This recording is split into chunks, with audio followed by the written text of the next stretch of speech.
to have a little bit of information about this man, and that's Michael Zuzolo. And I think I'm learning how to pronounce his name. I'm very excited. He says, a wise man should have money in his head, but not in his heart. Interesting quote. Jonathan Swift. There are hundreds of quotes regarding the topic of money, and it's a driver of so many of the decisions that we make both consciously and unconsciously on a daily basis. While money, or the lack of it, can lead to increased angst and frustration, there are some tips that can help make this journey more rewarding and, dare I say, fun. I'd like to introduce Mike Zuzolo. His speech is 5 to 7 minutes, and the topic of his speech is de-stressing your finances, money tips, and our happiness quotient. Please welcome Mike Zuzolo.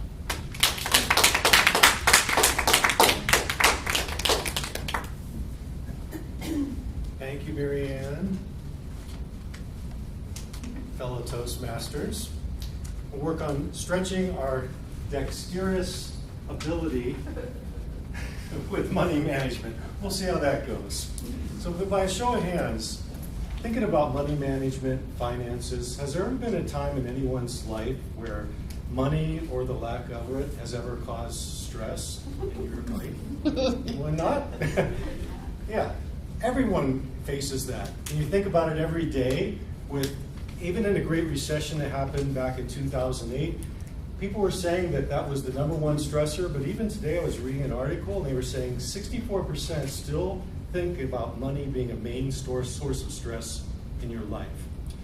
So it really is, we work very hard for it. We get up very early in the morning, and more earlier than we probably would like to. And I wanted to share a couple ideas on maybe how we can enjoy managing money and be at peace with it as well.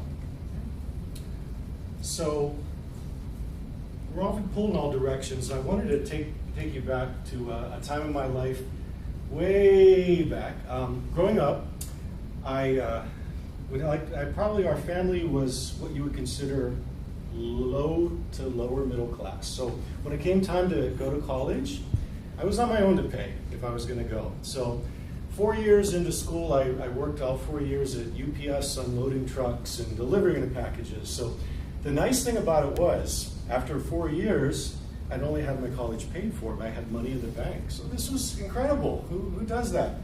So I was excited, and I had my marketing degree in my hot little hand in the middle 80s.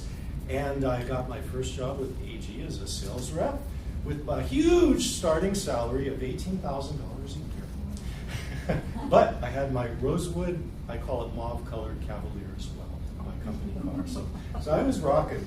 So they transferred me to DC, Baltimore in the height of the 80s. And I don't know how many of you around the 80s you remember the time of big business and big hair and bigger shoulder pads, and I had to live that lifestyle as well. So I was all about making sure I had the latest Jordache look and all the new gadgets and gizmos for my apartment. And of course, on the weekends, I wanted to buy rounds of drinks for family and friends. We worked hard all week, so we wanted to party and reward ourselves, right? So you probably can guess where this is going. A couple of years into it, I was 24. And I opened up my bank statement, and I went from having a surplus to $25,000 in credit card debt and a slew of credit cards. So with bankruptcy was kind of looming on the horizon, I got a reality check and learned some financial lessons that maybe I want to share with you. You may be doing some of this already, but try to kind of keep it in perspective. So the first thing I did was tracking everything. Back in the 80s, went from a graph paper to a spreadsheet, but now with the age of apps for everything, anyone use mint.com? It's pretty cool. So everything's on there. It itemizes all your food, entertainment expenses, your latest Jordache wearing that you want to do. So whatever you got in there, it'll be on. It makes it easy, effortless. You can see at a glance where you want to be as far as finances, which I love. So that would be my number one tip for you, is make it simple, track your finances. And number two is think about credit cards. And the way I think about credit cards is a lot different than back in the 80s. I still use credit cards.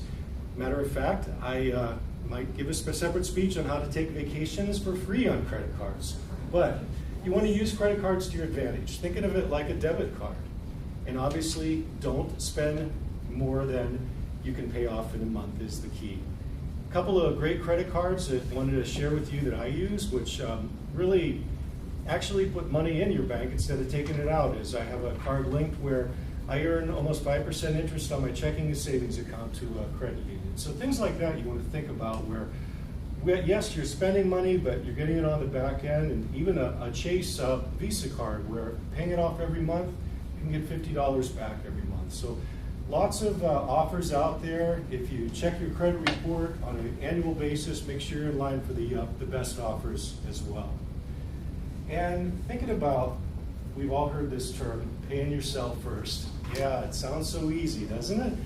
But the more we can automate paying ourselves first as well. And if we don't, who's going to, right?